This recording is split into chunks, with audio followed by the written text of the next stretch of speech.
usted está aquí es porque Él un día le encontró. Y le ofreció un evangelio de salvación y de buenas noticias. Y usted abrazó la cruz. Y gracias a que Dios le llamó y le encontró y usted abrazó voluntariamente la cruz de Cristo, está en este lugar como nueva criatura, disfrutando del gozo y de la alegría de ser de Dios. Miren, yo tengo 15 minutos para compartir con ustedes. Ya ven ustedes que el Espíritu Santo se está moviendo de una forma extraordinaria. Es decir algo, coja aire en sus pulmones, digan amén. No hay mejor culto administrado que el que gobierna el Espíritu Santo. Porque cuando gobierna al hombre, no gobierna a Dios. Pero cuando gobierna el Espíritu Santo de Dios, que dice la Biblia, ya hay libertad, gozo, vida eterna, salvación. Quiero empezar diciendo, queridos hermanos, esta mañana estaba alimentando mi alma, escuchando un evangelista llamado Billy Graham, y estaba alimentando mi alma. Dile al que tienes al lado, alimenta tu alma. Alimenta tu alma. Alimenta tu alma. ¿Y con qué vas a alimentar tu alma? Con la palabra de Dios. Y este hombre de Dios decía las dimensiones del amor de Dios.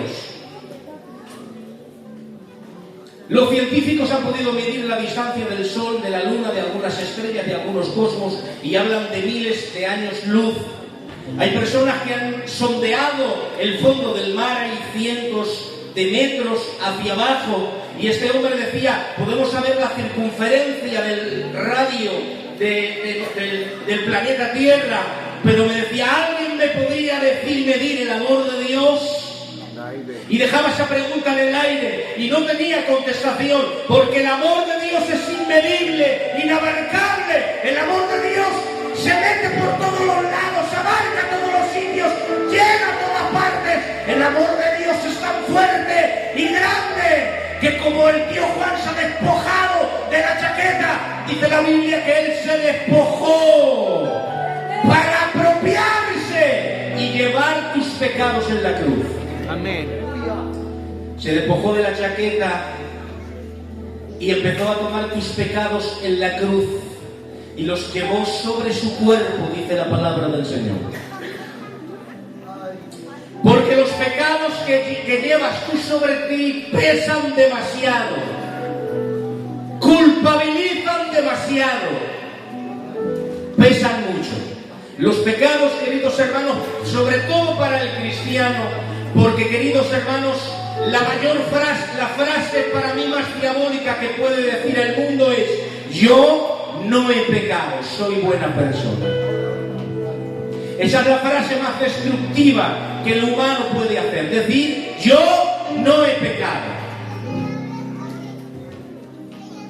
Pero ¿a cuántos de este lugar ha venido el suave y maravilloso Espíritu Santo, te ha golpeado el corazón, ha golpeado tu conciencia, has mirado en una visión introspectiva de ti mismo y has dicho: soy un pecador miserable? Ha venido el Espíritu de Dios redarguyendo tu alma de pecado y has sentido el peso del pecado, porque hasta que la ley no aparece, no se descubre el peso del pecado. ¿Verdad?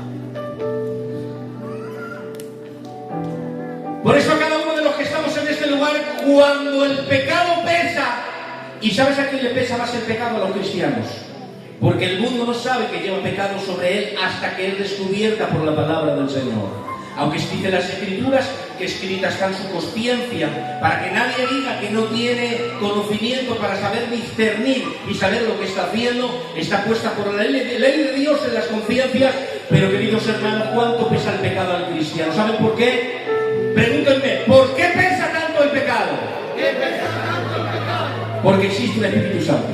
Amén. Porque existe una nueva naturaleza en ti. Porque hay un espíritu de santidad en ti.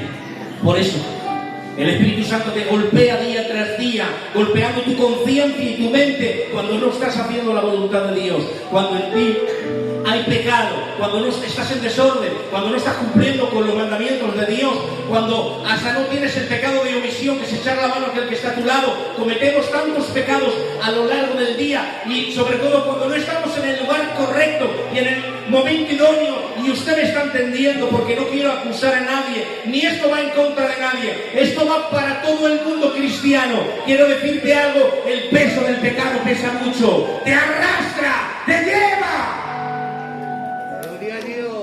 Pero te voy a hablar de la dimensión del amor y del amor de Dios inabarcable, que Dios te puede levantar, restaurar, sanar, purificar y llevar al lugar de la voluntad de Dios, porque el pecado pesa mucho.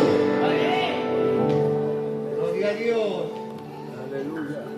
Ayúdanos. Salmo 51, dice 51 verso 3: porque yo reconozco mis rebeliones y mi pecado está siempre delante de mí. A veces reconocemos demasiado los pecados de los demás, pero nos falta decir: porque yo. A veces vemos los defectos de los demás, pero no vemos nuestros defectos, nuestros fracasos y nuestras fallas. Y si me dejan que sea un poco más claro, a veces no vislumbramos, no vemos el nivel del pecado en el que estamos, porque estamos tan ciegos mirando a los demás, descubriendo a los demás, que no te has descubierto a ti mismo. Por eso el texto sagrado, y aquí es como empieza la doctrina: porque el que tiene que descubrir que estás en pecado eres tú, el que tiene que descubrir que no estás haciendo la voluntad de Dios eres tú, el que tiene que descubrir que no estás alineado con la voluntad de Dios eres tú, porque el trato de Dios es personal, de tú a Dios. Yo no puedo ocuparme de tus pecados porque no puedo. Te puedo predicar la palabra de Dios, te puedo extender mi mano, pero aquí hay alguien que se puede hacer cargo de tu carga pesada, de tu pecado, de tu extravío, de tu maldad, de tu suciedad.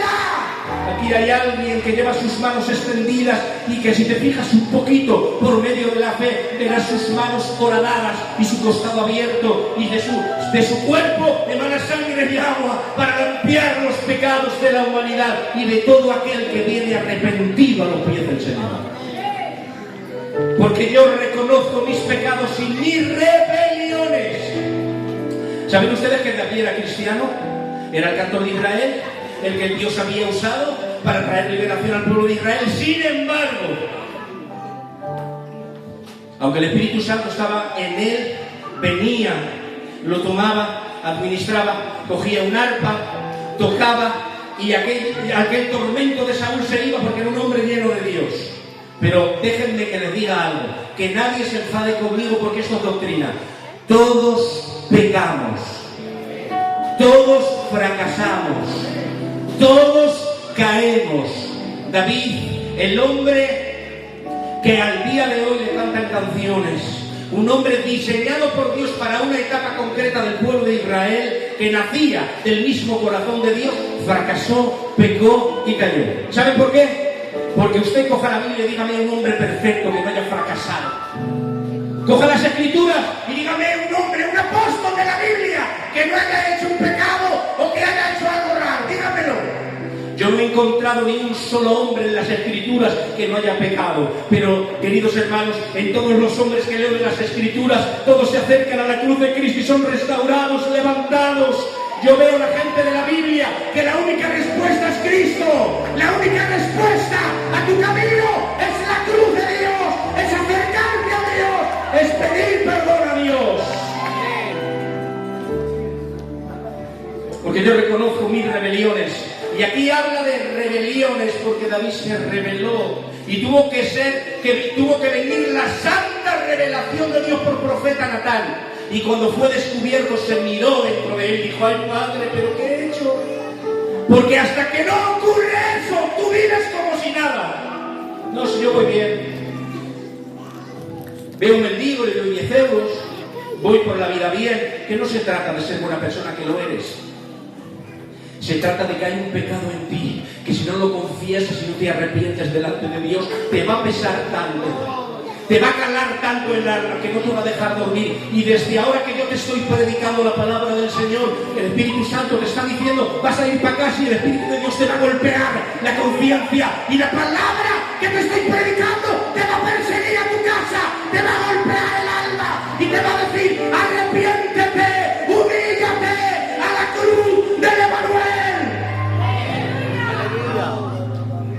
Y no se trata de orgullos.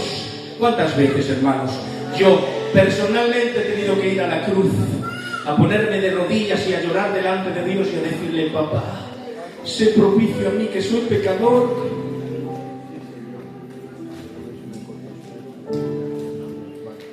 Fíjense qué frase dice el texto sagrado: mi pecado está siempre delante de mí.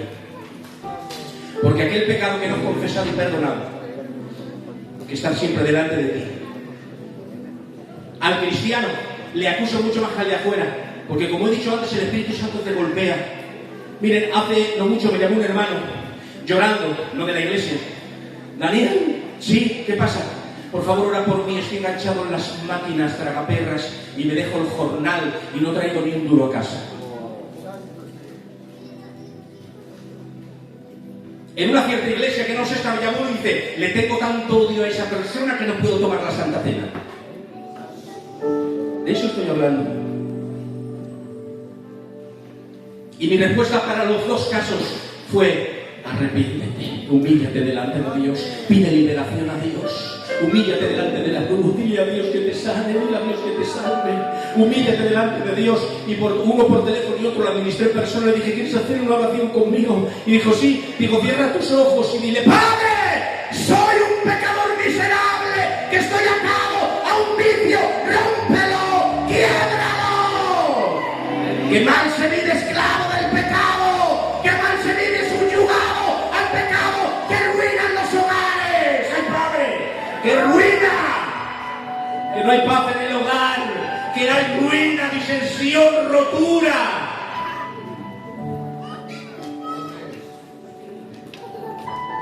Ay, papá. El verso 4 dice: contra ti solo he pecado. Doctrina. Porque tú no pecas en contra de la iglesia, señores. Tu pecado afecta a la iglesia, porque se mancha. Pero no se preocupen, la sangre de Cristo limpia. Pero tú no pecas en contra de la iglesia ni en contra del cuerpo ministerial, porque nuestra naturaleza es igual que la tuya, que vivimos bajo la cruz. Pero solamente hay una naturaleza 3 veces santa.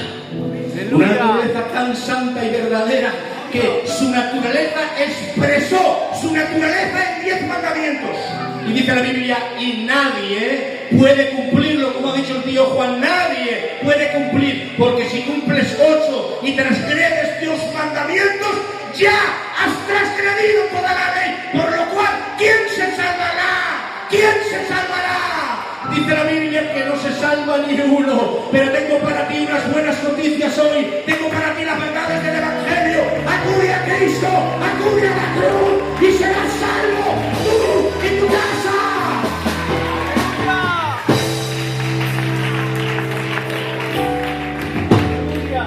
He hecho lo malo delante de tus ojos. Miren, yo no puedo conocer a toda la iglesia ni todo lo que hacen ustedes, por supuesto. Pero Dios te está viendo 24 horas del día, con una mirada tan penetrante que antes de que venga el pensamiento a tu boca, Él lo conoce. Antes de que te venga un pensamiento de perversión a tu mente, Dios ya sabe lo que te va a venir, y Dios está esperando de ti una respuesta de santidad. Porque si a los pensamientos de perversidad tú le das cobijo, te aseguro que una raíz de perversión entrará en tu corazón, y cuando menos te des cuenta estarás en las garras del pecado de la astigia.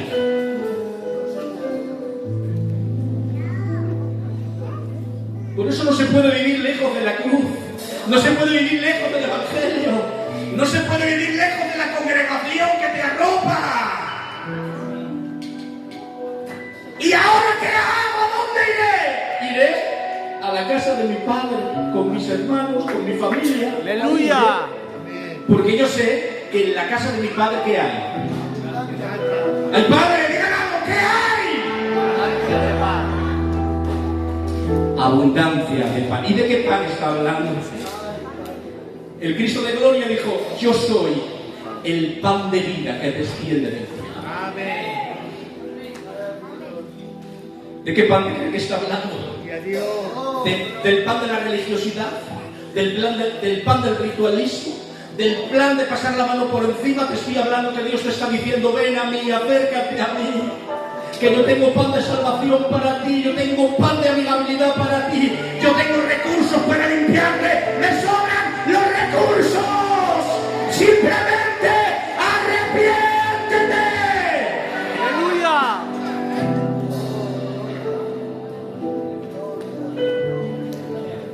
¿Y saben por qué?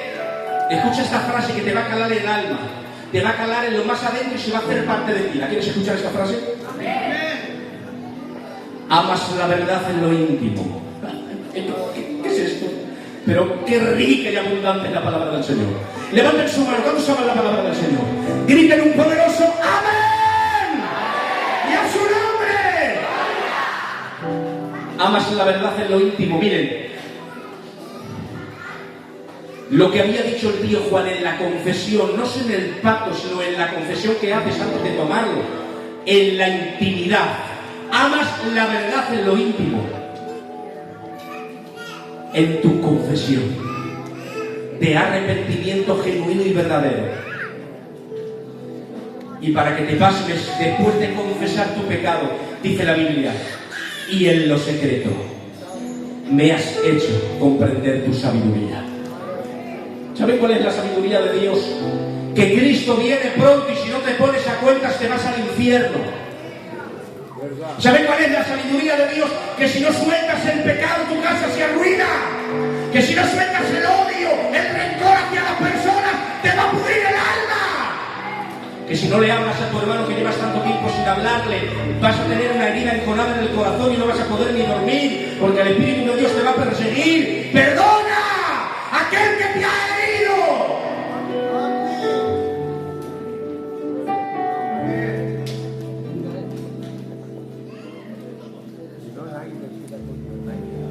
Y termina el texto diciendo: purifícame con hisopo y seré limpio. Purifícame con hisopo. ¿Sabe lo que le estaba diciendo? En el ritual: límpiame, trátame. Ahí está el secreto. Digan conmigo solo los que quieran, porque esto no es forzado. Digan conmigo aquellos que, como yo me reconozco pecador, digan conmigo: trátame. Trátame. Límpiame con hisopo. Ay, Padre. Ayúdame, Padre. ¿Me deja que te diga algo para que la obra del diablo no te acuse más? Lávame. Aquí viene, vamos a destruir la obra del diablo, las mentiras de Satanás. Termino. Lávame y seré más blanco que la nieve. Amén. Aleluya. Pero ¿cómo puede ser que una persona sucia se convierta más blanca que la nieve? Porque cuando tú vas a la cruz de Cristo y abrazas a Cristo y Él te abraza con su justicia, cuando Dios te ve a ti, el Padre que está en los cielos te ve a ti, ve a Cristo en ti que te cubre. Por eso puedes decir: soy más blanco que la nieve. Que tú no eres el blanco más blanco que la nieve, que es la sangre de Cristo en ti que te hace más blanco que la nieve. Que no somos merecedores de esta gracia. Atención, coge aire y dígame: no somos salvos por obras. Somos salvos por la gracia de Jesucristo, por haber creído en el Emmanuel. Gálatas insensatos, por el Espíritu habéis comenzado y ahora empezáis a creer nuevamente en las obras.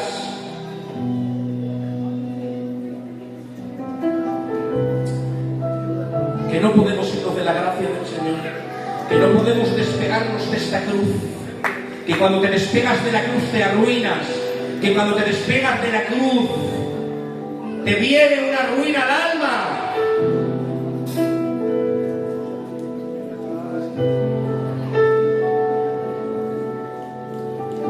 Necesito 2 minutos y terminar este culto, que nadie se vaya, que hay que pasar la ofrenda.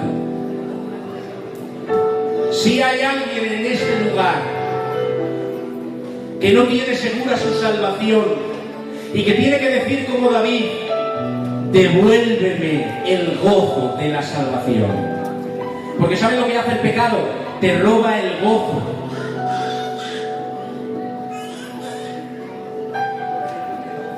Mire, no estoy hablando de personas que están haciendo pecados muy grandes. Estoy hablando de personas que se han separado de la voluntad de Dios, que se han arrinconado en un rincón, que no quieren saber nada de Dios, que están llenos de heridas, que están llenos de cosas ahí en el corazón. Estoy hablándole a esas personas, a cristianos como ustedes, que están heridos, que no saben qué hacer con su herida, que no saben qué hacer, que están separados de la iglesia, que están en un rincón. A ti te estoy hablando en esta tarde. Dios te está diciendo: acércate a mí, acércate a mi gracia, acércate a la cruz. Mire, yo necesito 2 minutos de ustedes. Voy a atenuar las luces por si a alguien le da vergüenza. Necesito 2 minutos. Hacer el llamado que voy a hacer día tras día hasta que el Espíritu Santo deje de marcar esto.